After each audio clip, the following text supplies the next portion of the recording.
তারপর আরেকটু সামনে যখন গেলেন, একজন রমণী সুন্দরী, তিনি আল্লাহ রসুলকে ডাক দিলেন। আল্লাহ রসুল সে ডাকও সাড়া দিলেন না। এরকম ভাবে যখন সামনে অগ্রসর হতে লাগলেন, আল্লাহ রসুলকে বললেন জিবরাইল, যে প্রথম যে বুড়ো আপনাকে ডাক দিলেন সে ব্যক্তিকে আপনি কি জানেন? আল্লাহ রসুল বললেন, না আমি জানি না। বললেন, ওটা ছিল ইবলিস, শয়তান। আপনার এই ভ্রমণটা নষ্ট করার জন্য সে প্রতিনিয়ত আপনাকে ডাকতেছিল যে আপনি জানে এই ভ্রমণটা সফল না হতে পারে। আপনার ডাকে সাড়া না দিয়ে খুব ভালো কাজ করছে। দ্বিতীয়ত যে বুড়িটা ডাক দিয়েছিলেন, ওই বুড়ি হলো আপনার উম্মতের বদ আমল, একেবারে থুরথুর হয়ে গেছে, সে উঠতে পারছে না, মানে নড়াচড়া করতে পারছে না, এত অবস্থা। কারণ আপনার উম্মতের একেবারে পৃথিবীর শেষ সীমা এসে পৌঁছেছে। আপনার উম্মতের বদ আমলগুলোর পরিস্থিতি এরকম। তৃতীয় যে রমণী আপনাকে ডাকতেছিলেন, এটা ছিল দুনিয়া আপনাকে প্রতিনিয়ত ডাকতেছিলেন, আপনি ডাকে সাড়া না দিয়ে আপনি ভালো কাজ করছেন।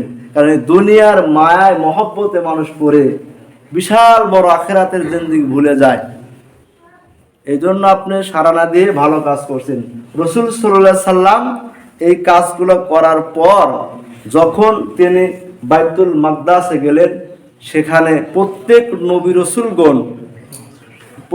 নবী রাসূলগণ যেইখানেতে আপনার ওই তার যানবাহন বেঁধেছে, বাইতুল মাকদাসে নামাজ আদায় করছে, এই বোরাক নামক সেই যানবাহনটাও ওই একই খাম্বার সাথে বেঁধে আল্লাহ রসুল বাইতুল মাকদাসে ঢুকেছে। সুবহানাল্লাহ। হযরত জিবরাইল আলাইহিস সালাম বলেন, বাইতুল মাকদাস যখন আল্লাহ রসুল প্রবেশ করলেন, প্রবেশ করার সঙ্গে সঙ্গে 1,24,000 মতান্তরে 2,24,000, এটা রিয়াদগুলো একেবারে দুর্বল। তবে অসংখ্য নবী রাসূলগণ বাইতুল মাকদাসে দাঁড়িয়েছিলেন। মনে মনে সব নবী চিন্তা ভাবনা করতেছিল যে বাইতুল মাকদাসের সব কিছু তো হয়ে গেছে, কিন্তু ইমামতির জায়গা এখনো খালি আছে। হযরত আদম আলাইহিস সালাম বলে, আমি বোধহয় ইমামতির দায়িত্বটা পাবো, কারণ আমি প্রথম মানব ছিলাম। এইভাবে চিন্তা করতেছিল।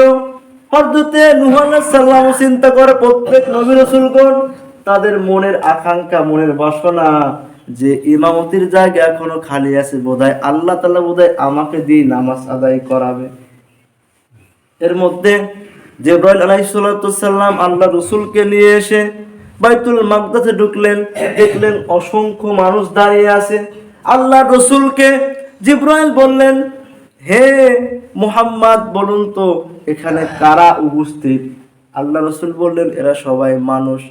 তখন আল্লাহ তাআলা ফেরেশতা বললেন, হে মুহাম্মদ, এরা সকলেই মানুষ নয়, এরা হলো সকলেই আল্লাহর প্রাপ্ত নবী। প্রত্যেক নবী রাসূলগণ এখানে এসেছে।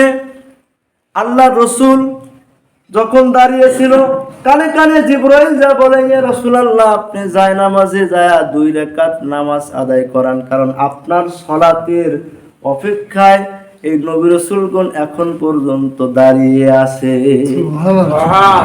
প্রত্যেক নবী রাসূলগণ দাঁড়িয়েছিল। রাসূল সাল্লাল্লাহু আলাইহি সাল্লাম 2 রাকাত নামাজ আদায় করলেন। কিতাবের মধ্যে আছে আল্লাহ রসুলকে জিবরাইল আলাইহিস সালাম জিজ্ঞাসা করেছিল,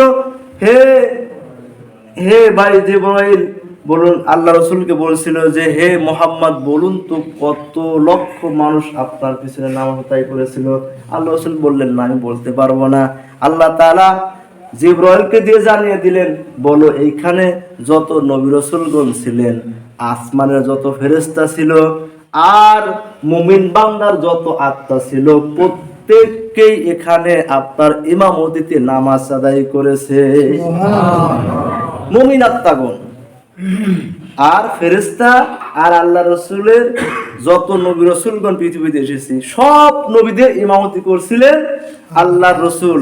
সেজন্য ইমামুল মুরসালিন, খাতামুন নবিয়্যিন আমরা বলি, ইমামুল মুরসালিন। প্রত্যেককে নবীদের তিনি নেতা বা সর্দার ছিলেন।